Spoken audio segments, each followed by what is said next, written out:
basically, when I started to see how far I could go. Won the IBO in Scotland as headlining a show there in front of all my family and friends. And then later on, I went on to defend that. I lost the title, but then later on, I came back to fight for the WBA and the IBO for the second time. And that's when I became a 2-time world champion. It's been an amazing journey, and just one where I started it and it just kept going and going, and I took all the opportunities. And here I am today. I'm taking a new journey and a new opportunity with BKFC, which I'm really excited about. My family on my dad's side, I'm a direct descendant of Rob Roy McGregor. So that's my clan on my family side. And so, of course, me and McGregor have that in common, which is amazing. How do you see yourself in a near future? I intend to become a 2-sport world champion. So my goal is to become a world champion in BKFC.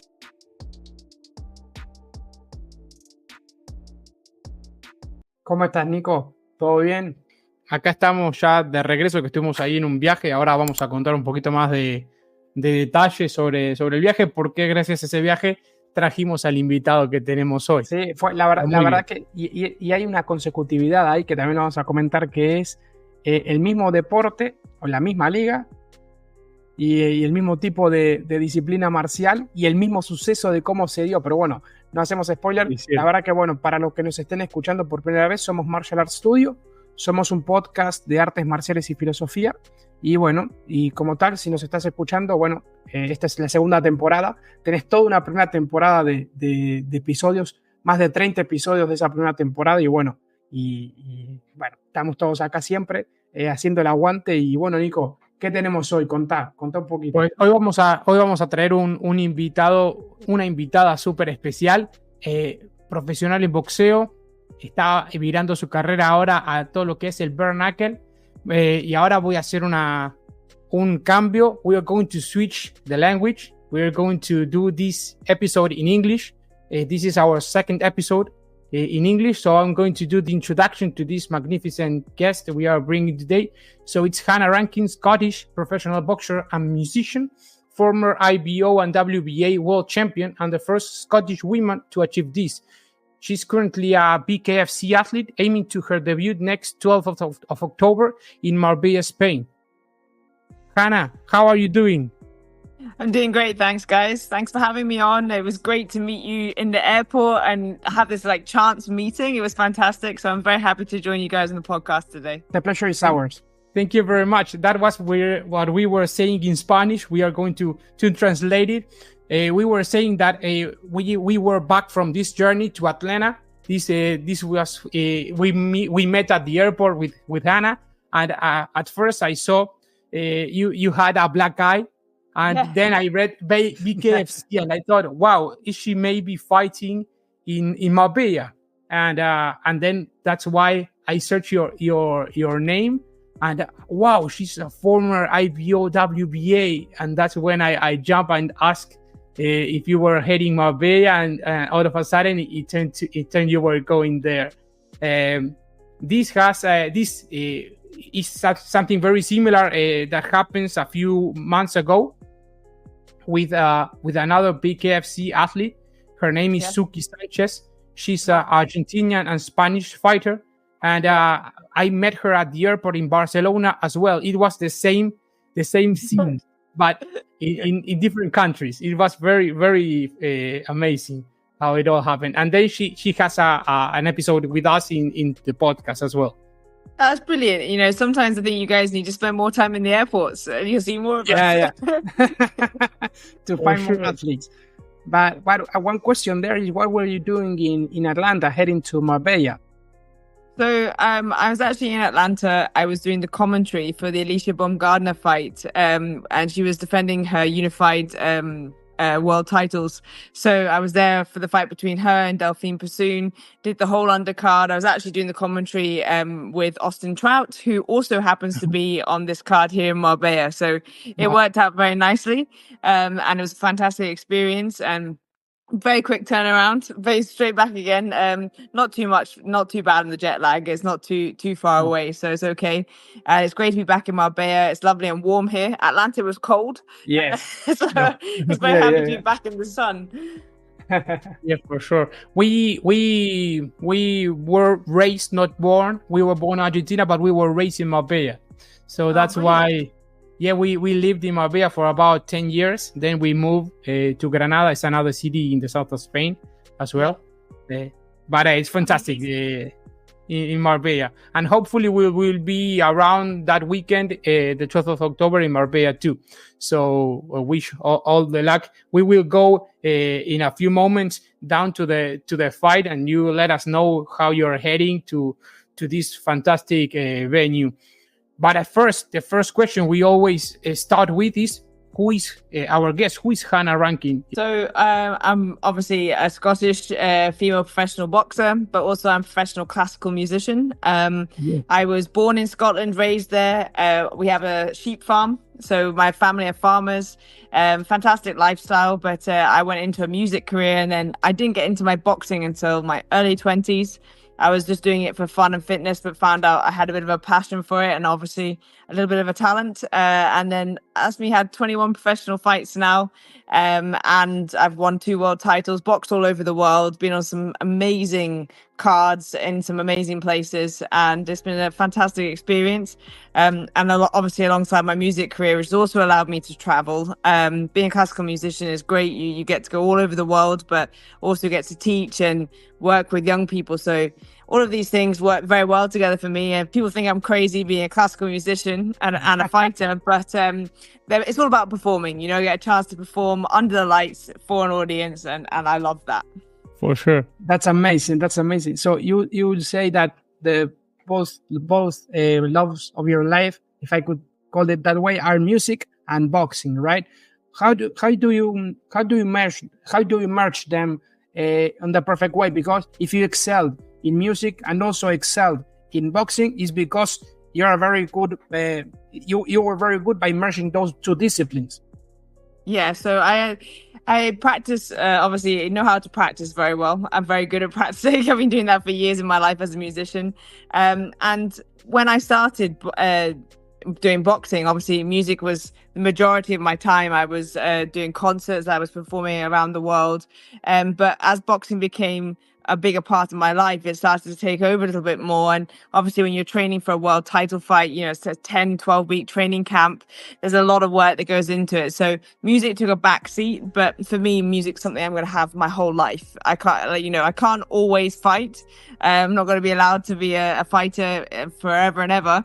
And so music's something that I can do my whole life. So at the moment I'm focused on being a fighter, but I still have my music in the background. I've been reading that it's the fagot. It's well pronounced, fagot. Yeah, so in Spanish it's fagot. Fagot. Same in Italian. In English it's bassoon. In French, basson.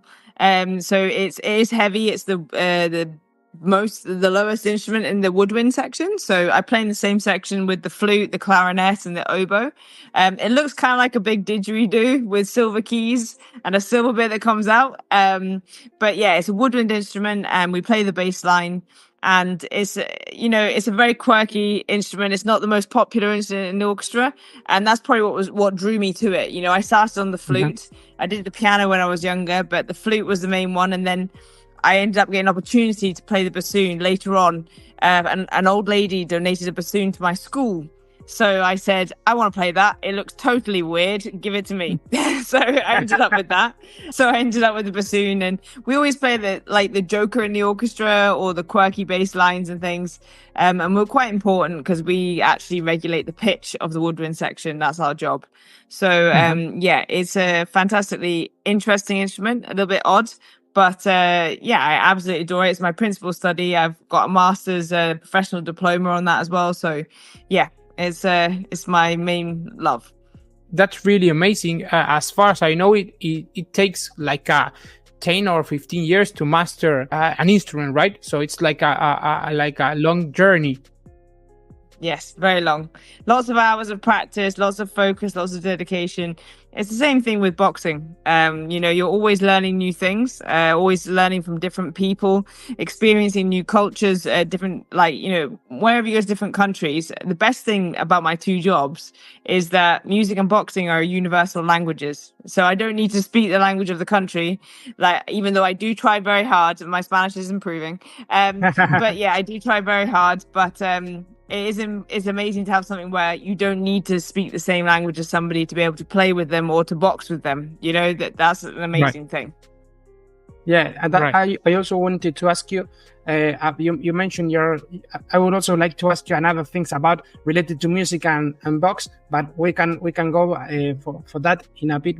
So about your homeland in Scotland, you mentioned your parents are farmers. So I suspect we've been a couple of times to Scotland. So you're a Highlander, right? Or yes, Lowlander? I'm based on the west coast of Scotland, so an hour north of Glasgow, in the Loch Lomond area. It's one of the most beautiful parts of the whole of the UK. I wouldn't be anywhere else in the world if it's sunny there. That's probably about 10 days of the year. So Scotland has some interesting weather, let's put it that way. But I'm from that part there, and I grew up there. I was born there, and in a tiny village. My school was absolutely tiny. There's only 27 children in the whole school. Wow. So it was very rural and very much the middle of nowhere. So you started boxing there in Glasgow? Yes, I didn't. No, so basically, I was finishing my undergraduate in Glasgow at the Royal Conservatoire of Scotland, and I wanted to get fit again. And when I was a kid, I did taekwondo, so I thought, you know what, I'll look for a martial art. So I ended up going to do Thai boxing. Actually, I was doing some Thai boxing and some circuit training. Then when I moved to London to do my masters, I then got introduced to boxing by my now coach, who's taken me right from fitness classes to world champion. So, it's a great story there. Really good teamwork. But I didn't start until my early 20s. Well, and how did you turn, like, starting from in your early 20s to becoming a world champion? Can you tell us a bit about that journey as well?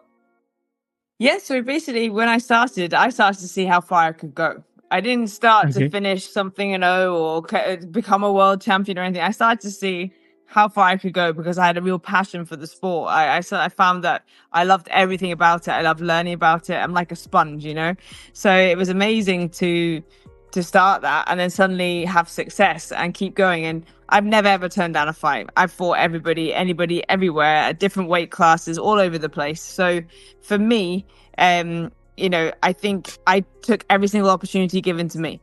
And win, lose or draw in these fights, I've gone on and excelled in my career. And I'm very tenacious. So I've stuck at it. And to become a 2-time world champion and make history for Scotland, I'm very proud of that. My dad always jokes. He says that you've achieved something, Hannah. You're now the answer to a pub quiz question. I was like, thanks, Dad. Thank you very much for that. But yeah, no, it's been an amazing journey, and just one where I started it and it just kept going and going, and I took all the opportunities, and here I am today. I'm taking a new journey and a new opportunity with BKFC, which I'm really excited about. That's amazing. That's amazing. It's really amazing. A huge story, and that's something we also try to bring into the podcast, because we not only talk about martial arts, we also talk about the philosophy behind martial arts. And we are 14-15 minutes of talk already, and we can see a lot of philosophy behind you. Two very difficult careers that many people only choose one, but you managed to excel in both, and also taking every kind of opportunity that life presents you. That's the real deal, and the way to go. So congratulations. Thank you very much. I really truly believe that. I think there's so many opportunities out there. You just have to be willing to take them, and I think you never know where you're going to end up. When I started boxing, I would not have believed that if you told me in 5 years' time you're going to become a double world champion, I would have gone, no way, that's crazy, But it's allowed me to go and do amazing things. I've traveled to places I never thought I'd go to. I've also got a career into commentary these days. So I've just recently finished doing the commentary for the Olympics, for the boxing. It was amazing to be in Paris and be involved in that. But, you know, if you said that to me, I would have laughed at you. You said I was going to be doing that. So yeah, it's an amazing thing. And I encourage people, even if you have a slight interest in something or a passion for it, or you just start to enjoy something, follow it, see where it takes you, because you could end up anywhere and you could meet anyone. So it's an amazing way of thinking. And I think it's the best way to pursue anything, really. For sure. Hannah, I found amazing I find amazing what you are telling us, and I want you to like go deep with the stories behind your champions. In the one hand, the IBO title, and on the other hand, the WBA. And like I'm not a boxer, so I'm not quite into the associations behind the titles. So, for example, IBO or WBA. Can you explain this a little bit further? Yeah, so there's 5 governing bodies that have the world titles. So the original 4 are the WBA, the WBC, the IBF, and the WBO, and the 5th one is the IBO. And I won the IBO in Scotland as headlining a show there in front of all my family and friends, and it was amazing because we were the first time the BBC had shown boxing for a long time, so they showed my fight because I was making history for the country. Wow. So it was a really big night for me. And then later on, I went on to defend that. I lost the title, but then later on, I came back to fight for the WBA and the IBO for the second time. And that's when I became a 2-time world champion. I headlined at Tottenham Stadium. So that was pretty amazing too. A very impressive place to fight. And, you know, these are moments of my life I'll never forget, but they meant a lot to me. And the WBA and IBO at the same time, winning one of the big 4, plus the IBO again was something really special for me.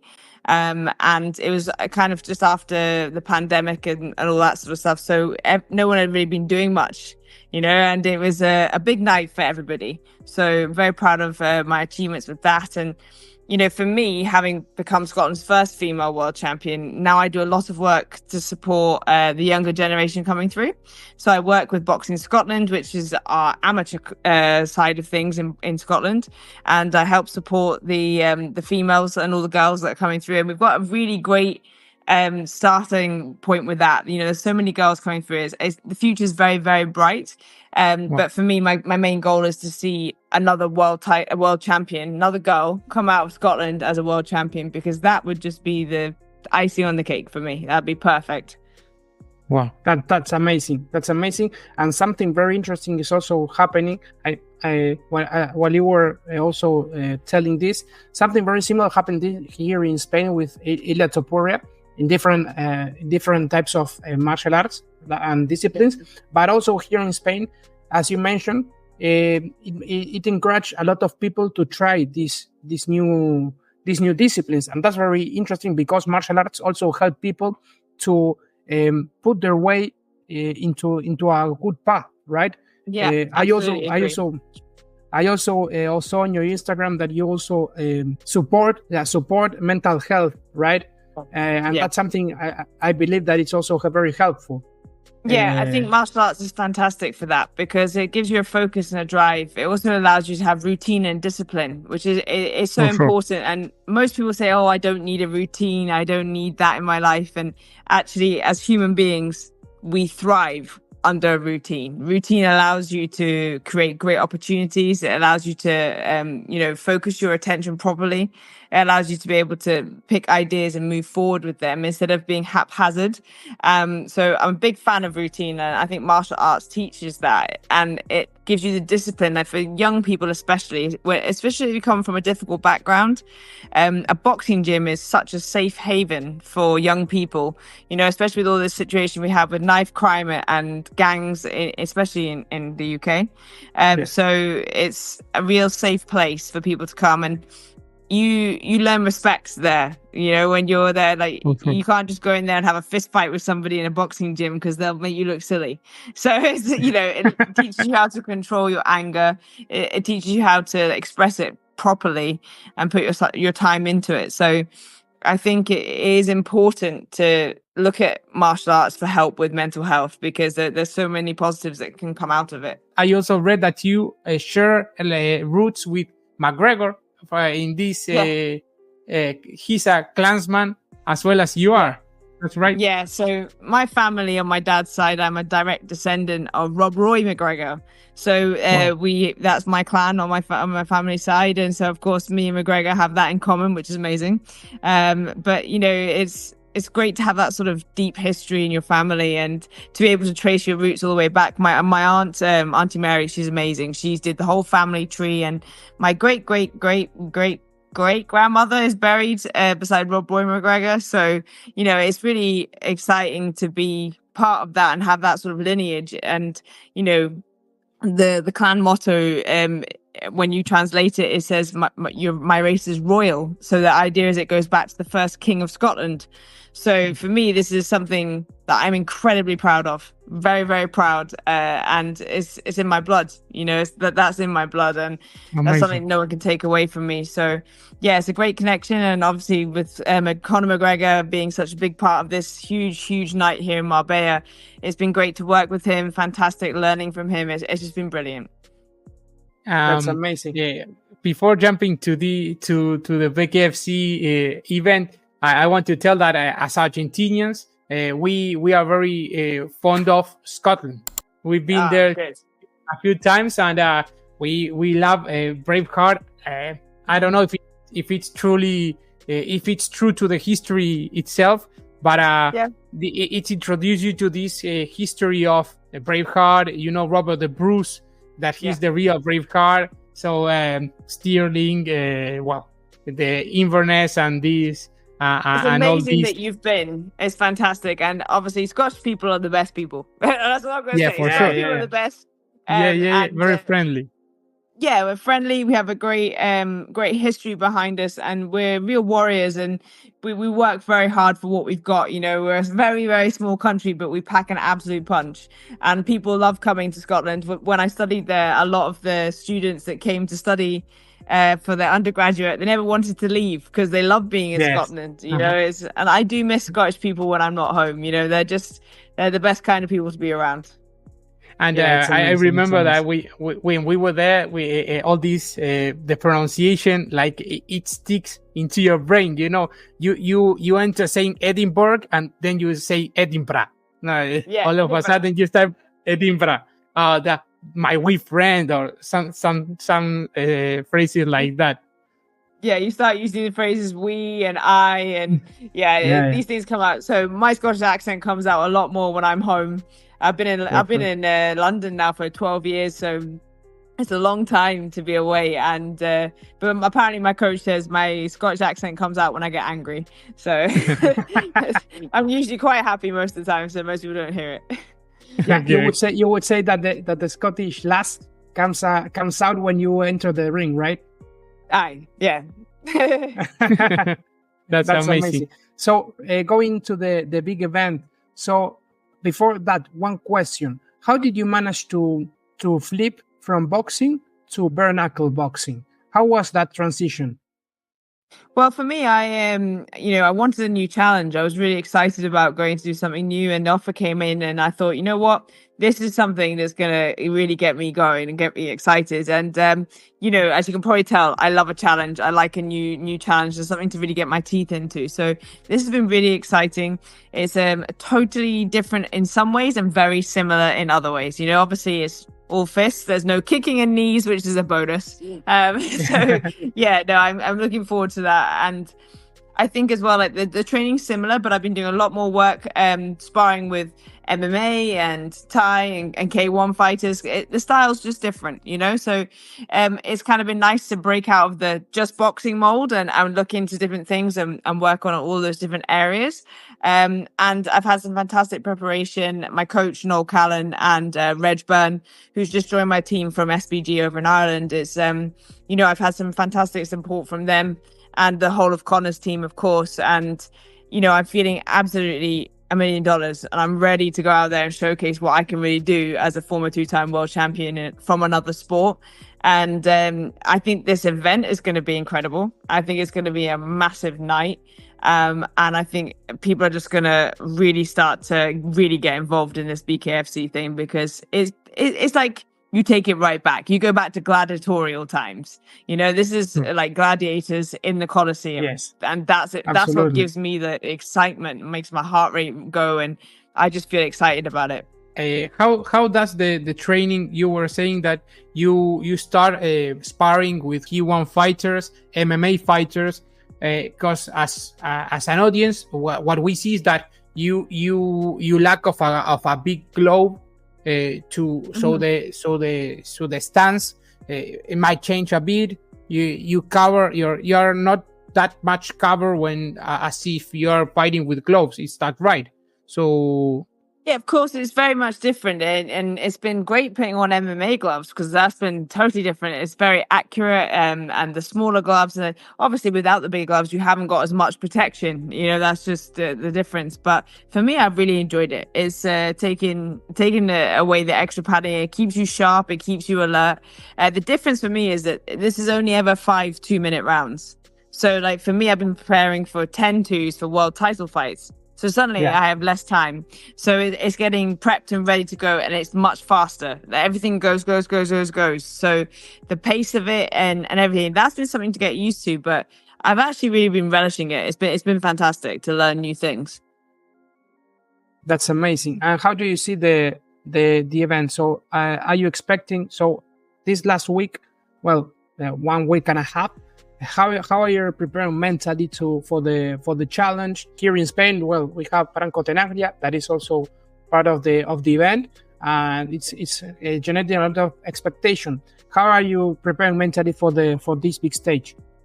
I'm preparing for it like I prepared for all of my fights. Mental preparation is absolutely key for any fight. And it's like anyone says, it's like boxing, they say it's 90% mental. And that is true. It's facts. You know, you have to prepare your mind just as much as you prepare your body to get in there and showcase what you can do. I think for this, obviously I've been in massive auditoriums all around the world. I've also been in very small places. And for me, the only difference and the one thing I'm finally getting to do in my career is fight outside. So I'm really, really excited. This is going to be an outdoor venue, because you know, I want my kind of like rumble in the jungle moment. I want that, you know, so this is what this is going to be for me. But yeah, so I've been obviously visualizing the event, visualizing the walkout, because I've been to the venue and we had the press conference to announce this. You know, I've been visualizing that walkout. I know it's going to be an incredible amount of noise, because actually being a musician, I have an advantage in the fact that I know the acoustic in that place is going to be insane. So the sound is going to be big. There's going to be a lot of people there, a lot of famous people coming, obviously with Conor McGregor being there, and he's invited so many different people to come to this. It's a big night for the sport. So for me, it's just been mentally preparing for that and knowing that everyone's going to be there, all eyes on you, you know. So yeah, you have to practice your ring walk in your mind, do it 1,000 times, practice the fight 1,000,000 times in your mind, and prepare yourself for whatever you think is going to happen, because no matter how much you prepare yourself, anything could happen. You know, there could be some, like, you know, that fight where the parachuter came in the middle of the fight. Yeah, something crazy could happen. You never know, right? So mental preparation, like you said, is absolutely key. So lots of visualization, lots of mental training, and yeah, I've been putting just as much work into that. How do you see yourself in a near future? You still like tracing a career in BKFC or bare knuckle, or just switching again to normal boxing? No, I intend to become a 2-sport world champion. So my goal is to become a world champion in BKFC. That's my goal, and I intend to go and do it. So, you know, unless something very, very, very exciting comes back to me for boxing, I'm going to become a 2-sport world champion in BKFC, and nothing's stopping me. That's my goal. That's truly amazing. An absolute legend from Scotland. Yeah, absolutely. And you know, put Scotland on the map. We're tiny, but we're mighty. For sure. No, but you're already on the map. Yeah, we can say that as foreigners, you're already on the map. You have that big reputation. One thing that came into my mind previously that I would like to ask you is about music and also boxing. but on the way that you use, or how can you correlate? You say that both of them are all mind, right? 90% of it. But how can you say, for example, to other people, or what is the recommendation you give to other people if they want to merge two busy disciplines? Because being a musician, a professional musician like you is very difficult, and also being a professional athlete and boxer is also very difficult. So maybe if you could give like 2 or 3 tips to the audience in order to not to achieve the same thing, because it's very, very difficult, but to have the mind and also the mindset, right? The mindset to at least to face, to have the courage to face that kind of passage, right? I think, to be honest, the most important thing is don't be afraid to take the opportunities that are given to you in either one, and don't be surprised that you're going to work very hard. Like, if you want to be good at 2 disciplines and you want to excel at both, you have to apply yourself. Having discipline and routine in your life, these are the most important things. I every day when I go up in the morning, I have a routine. It is the same every day, whether I'm fighting, I'm not fighting. I have my time in the morning with my breakfast, quiet time. And in my mind, I go through things I need to achieve that day, and I break it down and I write it down, and I have a diary and I plan. And I'm very lucky to have a great team around me who are super organized, very on point all of the time. And they're great because that allows me to focus on what I need to do. So that's probably my advice. Get a good routine, be disciplined about it. If you say you're going to do something, go and do it. Don't be like, oh, I'm getting up at 7:30. Oh, the alarm's gone off, and you turn it off. No, get up at 7:30, because that's 30 minutes you're wasting for your alarm to go off again.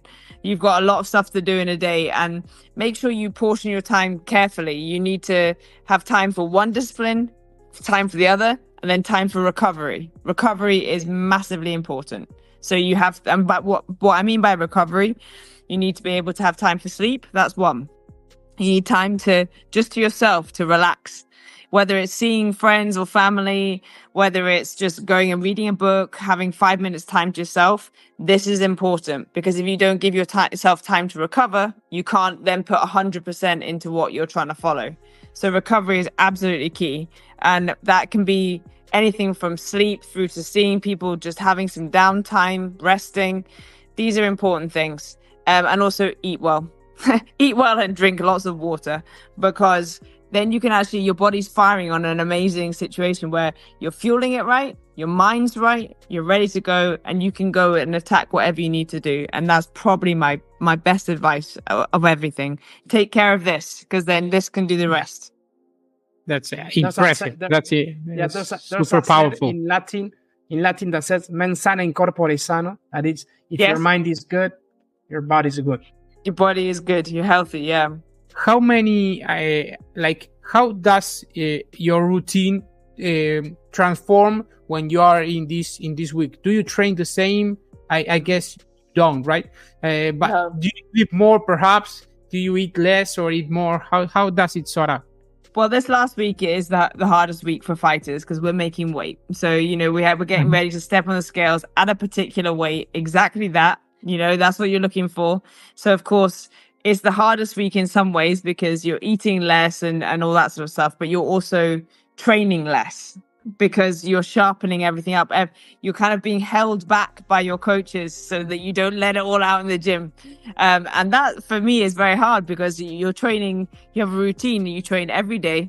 And you do all this work for 10 weeks, and then it's fight week, and then suddenly you're not allowed to do anything. So that's the hardest part. But there's a lot of other obligations as well. So media, you've got press. This is quite a big event. So there's going to be a lot of press, and a lot of the press conference as well. The first time you come into contact with your opponent, you've got the face-off, you've got the weigh-ins. There's a lot of things going on. But so it's not like what you've been doing for the last 10 weeks. It's a fun time, because you've put all the work in, and I always feel that you hit fight week and you couldn't do any more. You've given it everything. And that is the best way to feel. Like, I'm looking forward to waking up on Monday morning and going, it's fight week, let's go, so I'm excited about that. But yeah, fight week's different, and a lot of fighters will get grumpy because we'll be hungry, we'll be hungry. So yeah, but there's lots of emotions, and it's being able to control all of that and just keep it all ready and raring to go for when it's the fight night, and then you get to go out and showcase your skills. Great. It's like a very normal message, or a very normal message. It's like it's the same approach for every single athlete. I assume like cutting weight and not eating the same amount of food you eat every day, not training as you were telling us. That must be like so tough. For normal people, we don't get to understand the whole thing, because we've never been through that. No. But it sounds too tough.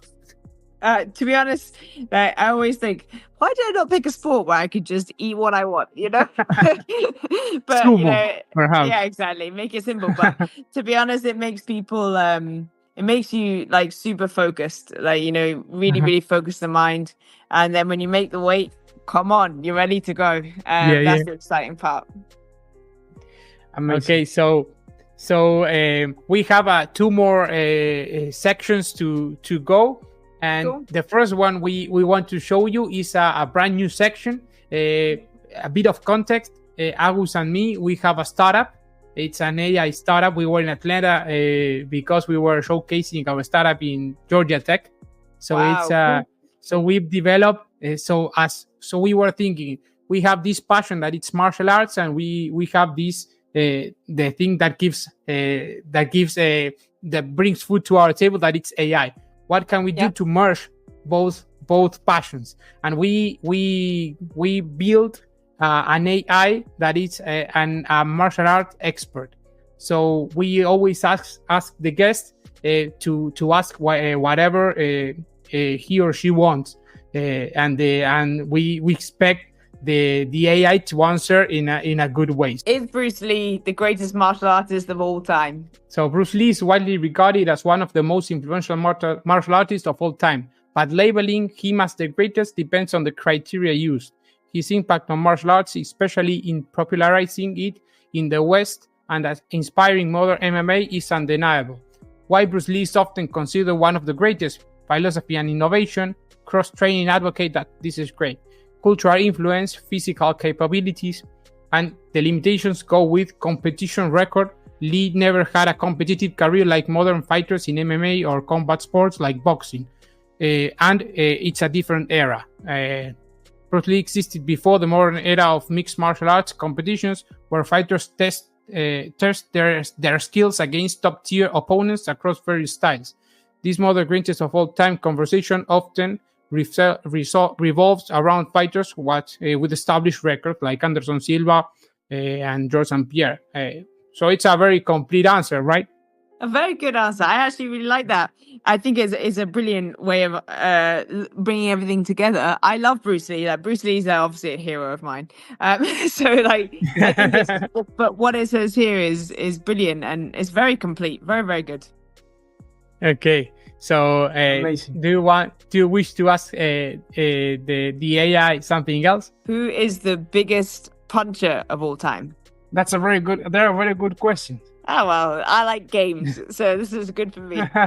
Okay, determining the biggest puncher of all time can be subjective, depending on factors like knockout power, competition phase, and overall impact in combat sports. However, a few names consistently stand out across boxing and MMA. So Mike Tyson, George Foreman, Ernie Shavers, and Deontay Wilder. So let's see if it sort out another name.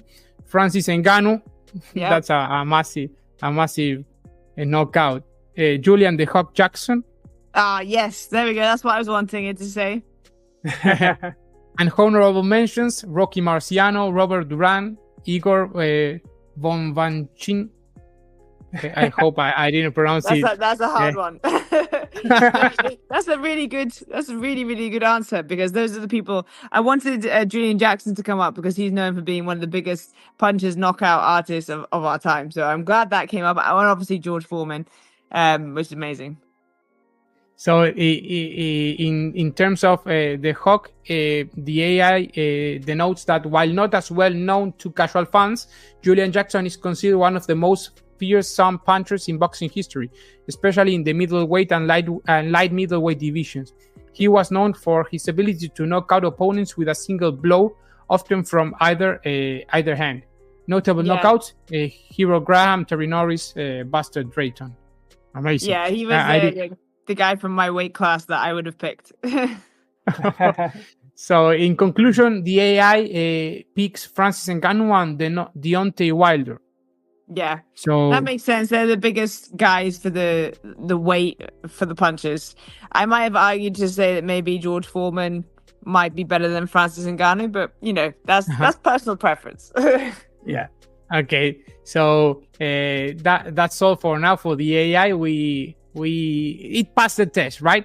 Yeah, it passed the test. Very good. Yeah, the final section is like the more personal one, because we also ask our guest 2 questions. The first one is if you could see in a future episode someone that you would like to hear chatting here from any kind of discipline, or maybe a personality that you may know or that you may admire, maybe such as Bruce Lee, but that is alive, that you would like to see in the podcast, who or what type of discipline would be? Now that is a difficult question. I think from the music world, I'd probably pick maybe Maxim Vengerov. He is a violinist, an incredible violinist, and he's amazing, just an amazing performer. And he's the reason that I wanted to become a musician. I went to a concert to see him. My mum took me to a concert, and I watched him perform live. And the way that he performed, I was like, I want to be there. I want to do what he's doing. And he is he's just one of the best performers, incredible violinist. He leads people so well. He's so naturally gifted. Maxim Vengerov, that's who I'd pick. And the other question is an even more personal one.